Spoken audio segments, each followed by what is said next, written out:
Hello my wild game foodie and welcome to the Venison Test Kitchen. This is the place where wild game and experimentation come together to hopefully give you some flavor combinations that you might have never tried before. And if they work out, you can give them a go yourself. I'll let you know what worked, what didn't work, and what I would do to change it to make the recipe that much better. Let's get into today's deliciousness, a party staple, the humble Venison Jalapeno Popper. If you like a little heat, then these tasty spice bombs are right up your alley. Why only make one of them when you can make 5? Before I get ahead of myself, let's talk about prep, because that is the best way to get any recipe started. The best cuts of venison to use are ones without tendons and sinew. So shanks, you're out.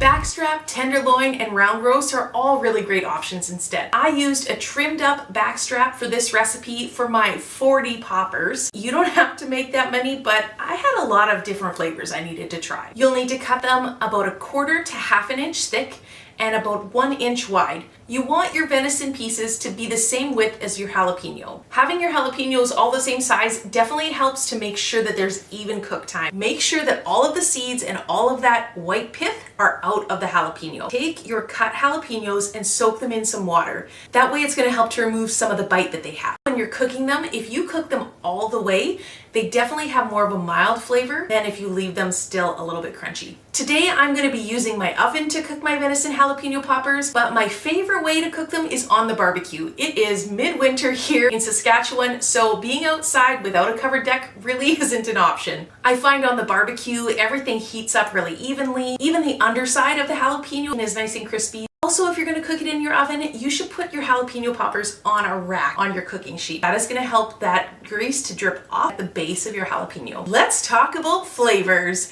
I chose 5 different flavors to work with. The first 2 are recipes that I found that had great reviews, and so I definitely want to share those with you first. The first one was marinated in zesty Italian dressing, and the second one was marinated in barbecue sauce. I used Guinness barbecue sauce because that is our favorite, hands down. I really can't buy anything else because my husband absolutely loves it. So I took 8 pieces of venison and I marinated them in the Italian dressing, and then I did 8 pieces and marinated it in the barbecue sauce. Put each of them in a bowl, covered it with saran wrap, and put them in the fridge for 2 hours. Now you can let them marinate a little bit longer, like up to 24 hours. It's just going to infuse the flavor a lot more. These recipes were pretty straightforward. You take softened cream cheese, you fill half a jalapeno, you wipe off the excess marinade from your venison and pat it dry, and then place it onto your cream cheese. Once that's done, you wrap it in bacon and place it on your tray, but we're not there yet. So that takes care of 16 pieces of venison. Now we have 24 more to deal with, and that's where the imagination comes in. I really was looking to bring some sweetness to these poppers in one way or another, so I decided to put some apricots with it. Apricots? Why apricots? Well, apricots are supposed to work really well with venison as well as jalapenos. Why not join them together? So I tried it with some apricot jam. It really didn't have that punch that I was looking for. Next time, I'm going to use a piece of dried apricot instead. The next recipe in my head, I was thinking herb and garlic cream cheese. Now, on crackers, on bagels, everything like that, it sounds really good. You know what doesn't sound really good? Garlic and basil and thyme and parsley in a jalapeno with venison on top. That's what I tried, and it really was not a hit at all. You know what I'm gonna do next time?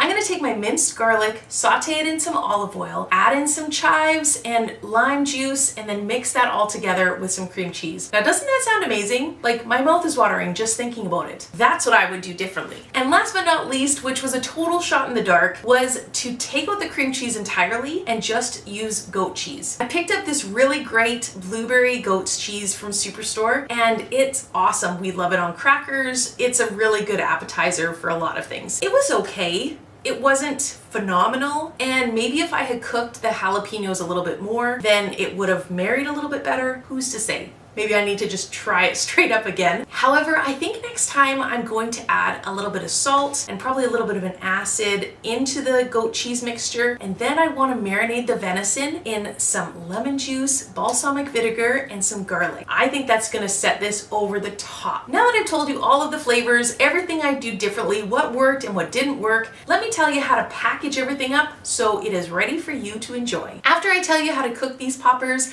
I'm going to let you know how we rank them from least favorite to most favorite and which ones you should try. Once all of my venison was on top of my poppers, I wrapped them each in half a strip of bacon. I prefer to use the thin or the normal cut bacon because the thick ones can sometimes be a little bit too greasy or just take a longer time to make super crisp. I started working from the bottom of the popper and wrapped the bacon all the way around to the top. If it didn't quite cover the whole thing or something felt a little bit loose, I took a toothpick and secured it. Once they're done cooking, you can remove the toothpicks and then they're perfectly fine. Also, let me remind you of the statement that I had made earlier in the video, that when you're baking your jalapeno poppers, if you're doing it in your oven, you should put them on a rack so that they're gonna bake evenly all the way around and your bacon is gonna be nice and crispy. I threw them in a 425-degree oven for 15 to 20 minutes. I have a convection oven, so it heats pretty evenly everywhere, but you just need to be aware for your oven. Once they were done, I pulled them out, I let them sit for a little bit, and then I tried them. So here are the results to my venison taste test. From number 5, the one that we liked the least, that was the herb and garlic butter. Number 4 was blueberry goat cheese. Number 3 was the apricot jam. Number 2 for us on the favorites was the barbecue. And coming in at number 1, our favorite jalapeno popper was the one that was in the Italian dressing. I will leave all of the recipes in the description down below if you want to try them. If you have any strange or weird venison combos that you want me to try or that you have questions about, why don't you leave that down in the comments below and you might be featured on the next